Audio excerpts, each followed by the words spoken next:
Welcome to the W2W Review. I'm the Oakland Knight, and joining me in his LA studio today is Raider Pirate. What's going on, Pirate? What's happening, Raider Nation? All right, guys, so we are back. We are teamed up. We are ready to get this week rolling. We're going to be putting out W2W reviews all week long, so stay tuned. Keep update to what's going on here at the Will to Win. All right, Pirate, what's our top story for the day?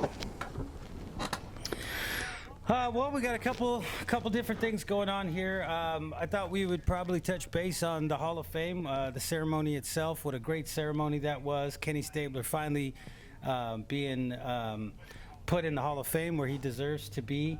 And then there's a few other topics that we'll probably touch on in the second segment, but I just thought we would just kind of gloss back over the ceremony itself and, just pretty much our thoughts on the whole thing.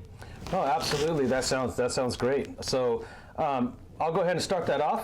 For myself, I'm going to start off talking about the Brett Favre portion of the Hall of Fame because, I know that was the last thing that happened, but we'll save the juicy good stuff of Kenny Stabler for the end. But Brett Favre, for me, really kind of did us a huge justice, and I was really proud of Brett Favre. And it has my opinions on it is no bias, as non-biased at all because of Derek Carr and his love for Brett Favre. What admired me about Brett Favre is he started off talking about Kenny the Snake Stabler and how Kenny the Snake Stabler triggered his thought process of wanting to be an NFL quarterback. He also showed a lot of love to Archie Manning, yes, but he talked about being at his first game, and it'd be Kenny the Snake Stabler coming out of the tunnel, and the Saints going for their first playoff berth. It was a pretty magical moment when he said that. I thought the tie-in to the whole day was beautiful with the way he did it. But the main thing that I really focused on what he said is we get a lot of bad raps, man. The Raider Nation gets such crap for being, thuggish or not being a great place to be around the Raider Nation at the O.co.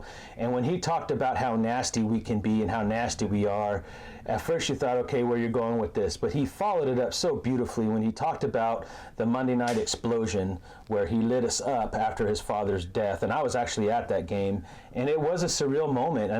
Here I was sitting there watching our team get lit up by Brett Favre, but you couldn't help to start rooting for the man because of the tragedy he went through and the reason why he was playing because his father, wanted him to. I knew that going into the game, it was either going to be one way or the other. Either he was going to light us up or we were going to destroy them. It happened to be the other way around.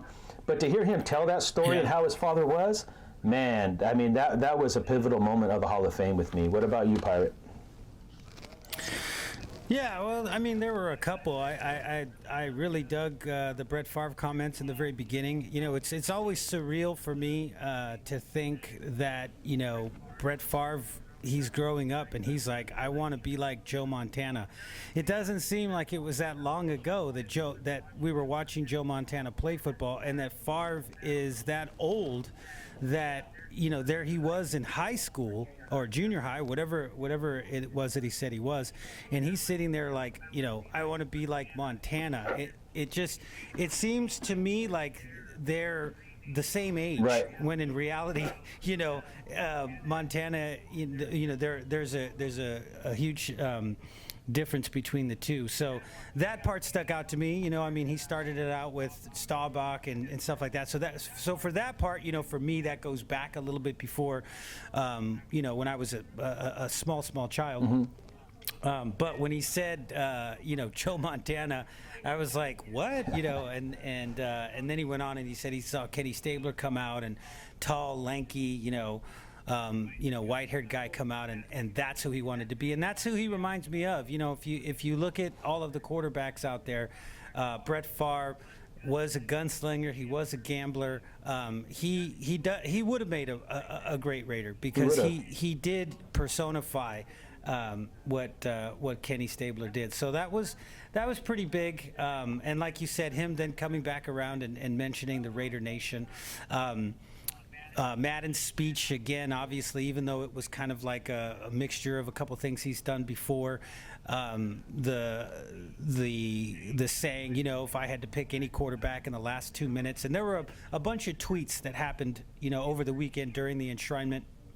of guys just saying, he was the 2-minute guy. He had the it factor where, you could always depend on him to take you down the field, So that obviously also, to have all of the Hall of Famers around his statue, even though he wasn't there, to see, the guys, Freddie Bolitnikoff, Willie Brown, Casper, just everybody up there, just kind of, inviting him into the Hall of Fame was pretty big. So.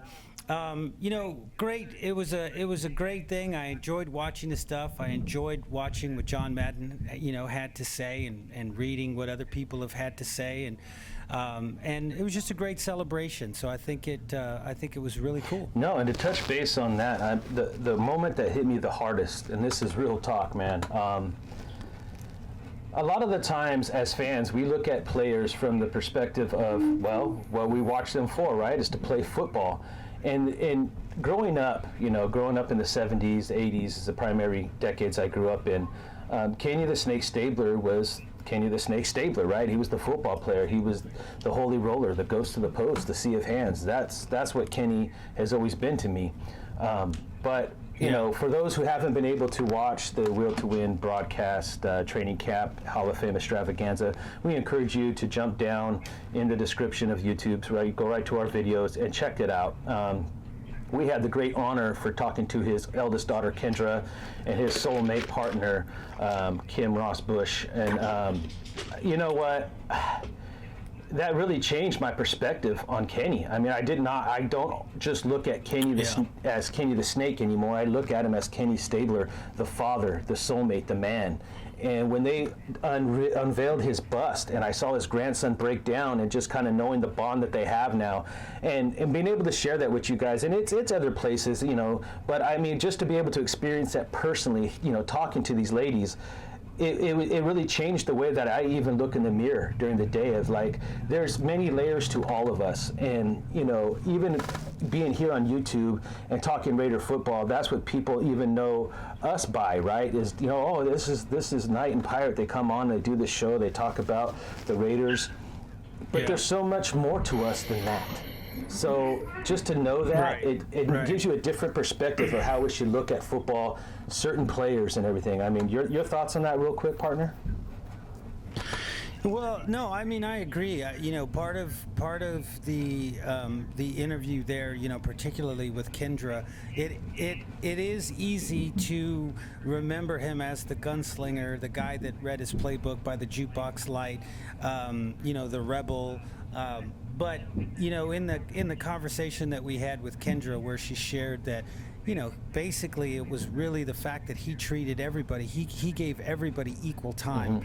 And during the show that we did, what was really interesting was, again, we saw somebody like that in itself, in Violator, who came out to us and met with us and did some film, and then as he was leaving there, was just gracious enough to just meet with each and every person that kind of walked by. And there were people that were, where were they from? Were they from Germany? Yeah, there was actually one from Germany, and there was another one. There was another foreigner, someone from a foreign country that approached too. There was people that worked there at where we were. Didn't even know who he was, or what American football was or whatnot, and they were just like, wow, you look, and he just graciously stood there and gave him his time, and so that's kind of what came through to me, in the whole thing, was the fact that they did just give, Kenny gave a lot of his time to his fans and the people that are,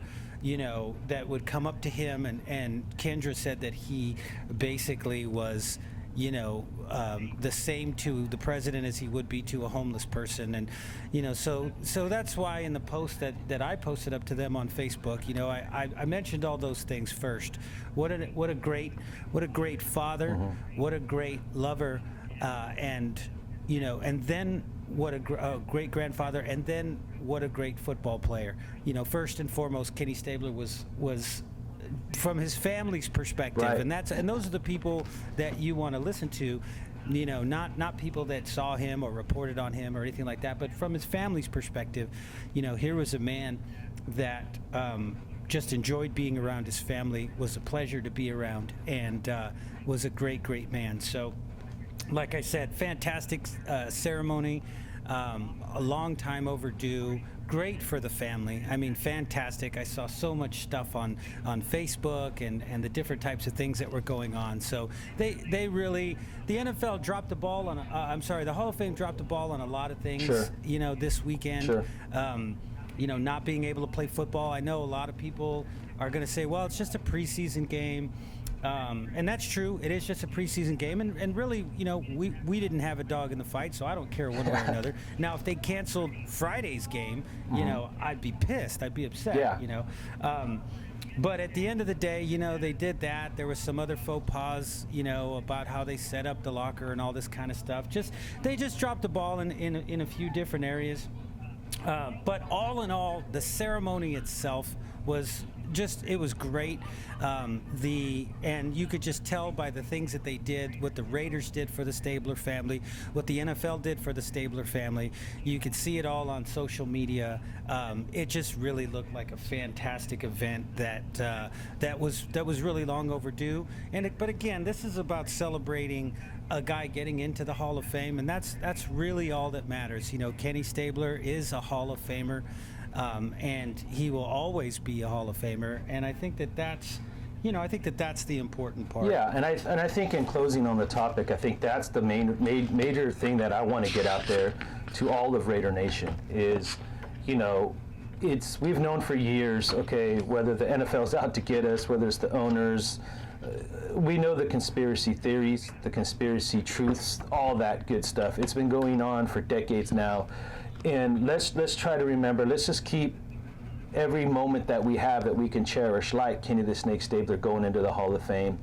Let's try to focus on the positives, because we already know focusing on the negatives ain't going to change anything.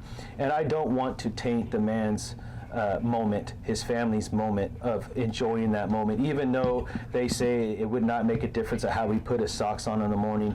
We know as human beings inside it does matter, and that was something Absolutely. that was taken from him while he was alive, but it's something that his family can cherish in his memory. So I just encourage everybody not to focus on the negative, and let's just focus on the fact that there is a bust in Canton that reads Kenny the Snake Stabler, and that alone is all we need to know. All right? I mean, it was long overdue, it was tainted, but he's there, and let's just cherish that moment.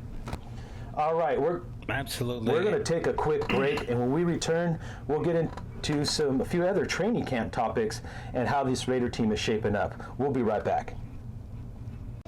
Carpets is celebrating the holidays with a huge inventory clearance sale. We have the best prices and guaranteed installation. Why would you buy anywhere else? Whether you're looking for laminate, vinyl, carpet, tile, or wood, we have it all. Save up to 50% on selected items. Room size rugs, only $69. Visit Carpets at one of our 6 Bay Area locations or call us at 1-800-355-4MMM. All right, welcome back to the Will to Win daily review here on YouTube. I'm joined once again by my partner in crime, Raider Pirate. Pirate, without further ado, what's next on the list there? Well, I mean, they have released some initial roster breakdowns for, I believe, the game on Friday. These are, again, strictly preliminary. They don't have to do with players that have been injured and are returning to their positions. This is no indicator, like we said many, many times. It's way too early in the game for this to be any type of an indicator of, who's going to trot out onto that field week one. But some people are going nuts about it, and we kind of wanted to kind of clarify to make sure that people do understand those differences. There's 2 things that kind of stood out to me in the different articles that I was reading. One of them was, Clive Walford is not starting over Lee Smith.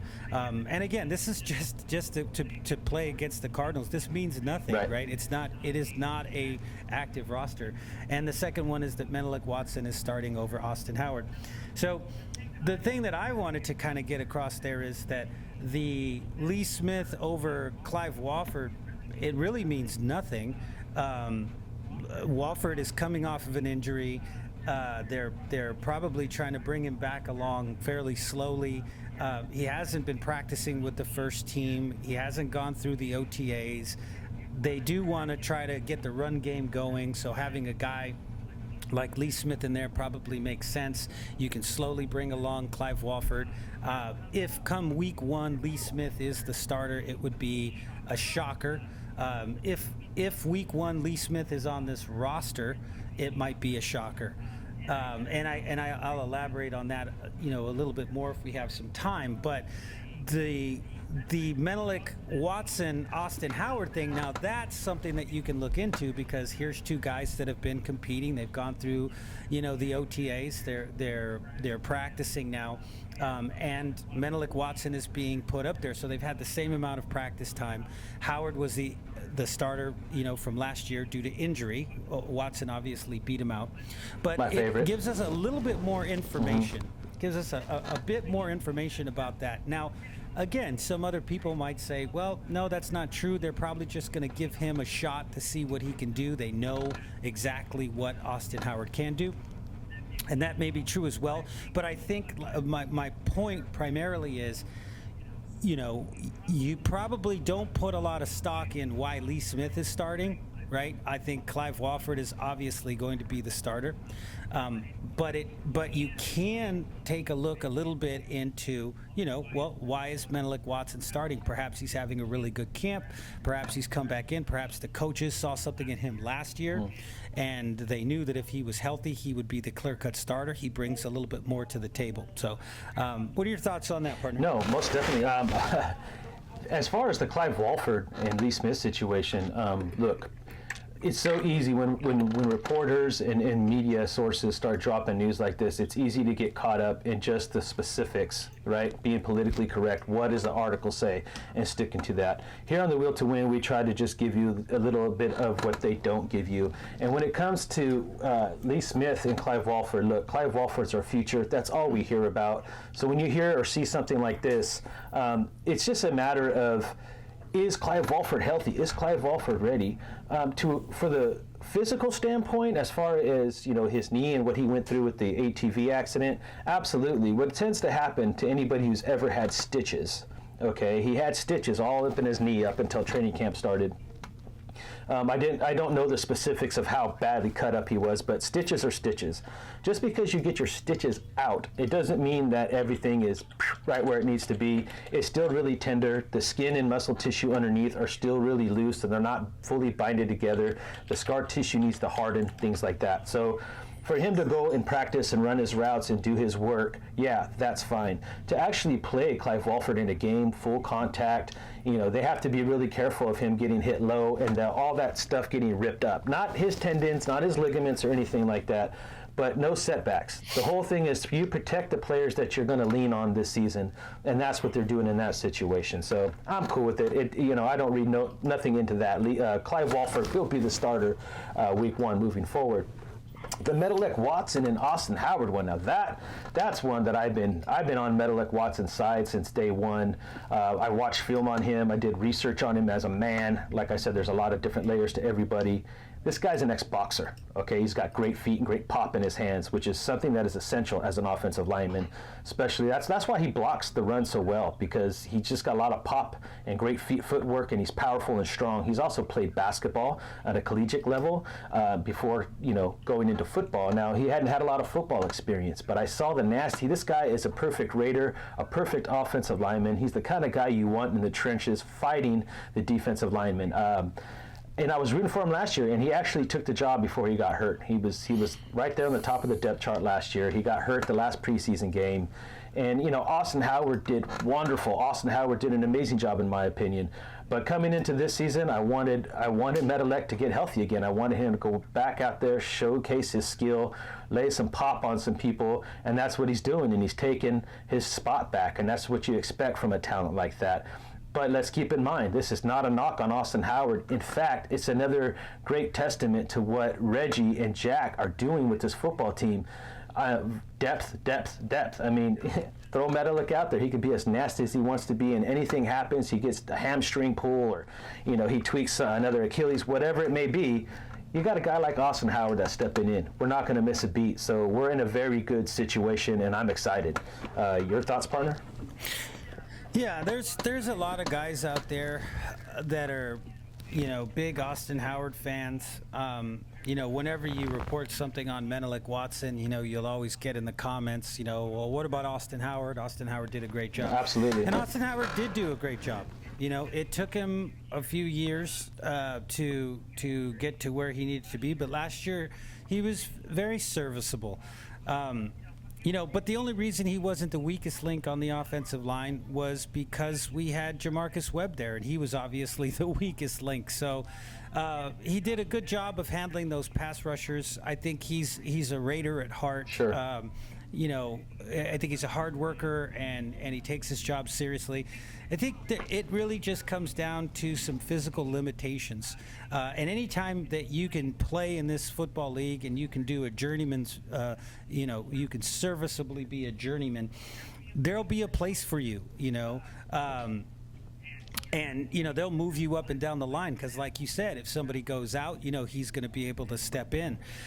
So, in my opinion, I think that Menelik Watson just is a superior athlete. I think he brings more to the table. He's a little bit nastier in the run game. He may be a lot nastier in the run game. We haven't seen this guy really go out there and really, really mix it up, right? We've seen some glimpses, and in the glimpses that we saw, here was a raw kid who played football late in life from England that came in and outplayed a guy that got a very, very big contract in the National Football League. So, once we get him out there with this new and improved line, when you're talking about, let's say, having Jamarcus Webb and let's say Menelik Watson together, you're talking about, whoa, well, there's some things that could go wrong. This guy's young, he's inconsistent, and this other guy here is out of position. He's playing here because he can play here. He's coached with this other coach before, so he knows what he's looking for. Those types of things. Well, now you take a guy like Gabe Jackson and you put him next to Menelik Watson. That's a whole different line, right? And again, I think the ceiling on Austin Howard was reached. I think he's a very serviceable journeyman. But is he going to be that big-time right tackle that, you're never looking for the right tackle to solidify the line, but you're at least looking for it not to be the glaring weakness on the line. Well, it can't be. Right, it can't be. Yeah, so, like I said, I want Menelik Watson to come through. It's another Reggie pick. It's another Reggie project. If he comes through, I think that's that would be a great thing, for this team moving forward. These are not guys we went and pulled off some other team. These are guys that we drafted, developed, and they eventually came on and played significant roles on our offensive line or on our team in general. So, in my opinion, like I said, I think that he will make this line better. I think Austin Howard reached his ceiling. I think he did as well as possible. But I want to see us dominate. And what I saw last year was a lot of, again, we were running out of some weird formations and doing some weird things offensively with the personnel that we had. It was a learning experience. But I didn't see a team that could run when they wanted to run. I saw a team that had success running the ball in spurts, mostly out of camouflaged formations, if you will. I'd like to see this team kind of get out there and run when they want to run. And that's going to, having a nasty guy like Menelik Watson in there next to a nasty guy like Gabe Jackson, next to a nasty guy like Rodney Hudson, and a nasty guy like Osemele, there's the potential that our left guard might be the weak link on our offensive line if that comes to pass. Because Donald Penn is a good player. Don't get me wrong. I think he's a great player. I'm glad that we re-signed him. But he is of all of those guys. To me, when I watch him, he seems to be the one that doesn't have that nastiness of a Steve Wisniewski style run blocker. Everybody else seems to have it, right? Including the kid from London. So that's my. I'm sorry. Yeah, I'd like to share a quick story. I shared it a couple of years ago. And this is just what we get with Meadowlark Watson. I saw this firsthand. And when I say I saw it firsthand, that means a lot because, for those who know I am legally blind, I saw it through a pair of binoculars anyway. I was at training camp 2 years ago, and Meadowlark was on fire. And I saw the kid just, when he's walking, he's like a big teddy bear. I actually talked to him. I got his autograph that day. And I actually mentioned, it was before, there was the year that we went to London. It was Dennis Allen's last year. And I said, so you're going to go back home, but to go fishing. And I was just kind of making a funny pun about playing the Dolphins. And Meadowlark Watson was just like, yeah, mate, I'm going to go there and I'm going to light it up. But, talking to the guy, he's real soft-spoken, like a big teddy bear, like I said. But when he got on that practice field, man, I didn't see any offensive lineman as nasty as Meadowlark Watson. And when you think of playing in the trenches, that's what you want. Now, his gear sometimes runs too high, and he was kind of getting into it with his teammates, kind of like what we're dealing with this season. But this is if they could just contain this kid just has another level. So him and Austin Howard can be comparable, but when you could take Watson and Watson could take it to that other level of nastiness, and you're trying to blow up the defensive line because you're trying to open up holes, that's where Meadowlark Watson's winning, guys. I mean, it's truly why he's a great offensive lineman, because he plays with the nastiness. And anybody that's played offensive line will probably agree with me. I mean, it's nasty in there, man. It's pinch, pull, twist. It's crazy. It's crazy. So, you have any final thoughts, partner? Our time's almost up here.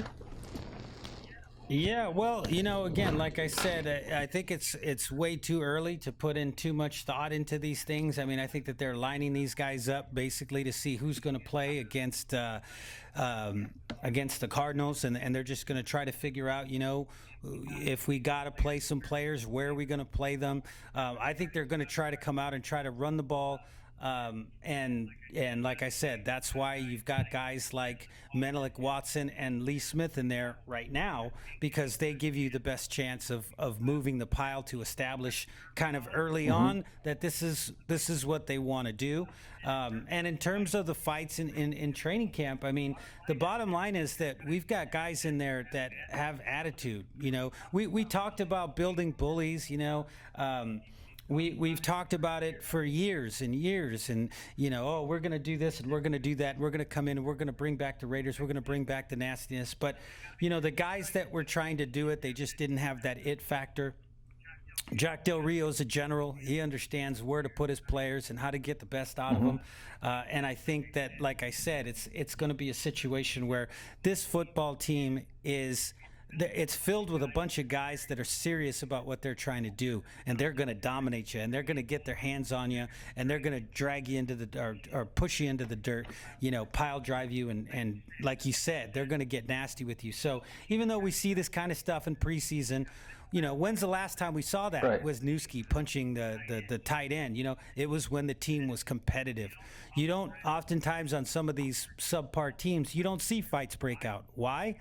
Because everybody's nice and soft, and they're just trying to make the team. They don't want to get in trouble. These guys are nasty, they're mean, and they're taking a cue basically, like I said, from their head coach and from the history of their organization. So I'm excited. Like I said, we have football this week. There's going to be a Raider football game. It'll probably only be interesting for about a half an hour, right. And then we'll see some sloppy play and balls, being fumbled, and regular preseason stuff. People trying to get the referees trying to get it right, the players trying to get it right, the coaches trying to get it right. A bunch of different people in there.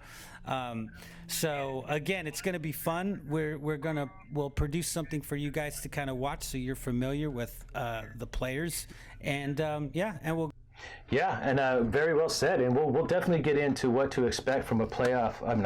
I wish. Yeah, we'll talk about that later on this year. The preseason, because the preseason is a whole different enemy of its own. There's definitely things to look forward to and things not to look forward to, but it serves a purpose. And we'll get into that later this week. But yeah, once again, as far as the chippiness goes, you want to see that from this football team. It's the competitive juices flowing in camp. It lets you know that there's competition, and it'll all calm down a little bit in practice once they start hitting other people like Friday when they go up against Arizona. It'll help get out some of this pent-up aggression they have, and it'll start to come into its own. So anyway, guys, we'd like to thank you for tuning in today. We're back. We're in full force.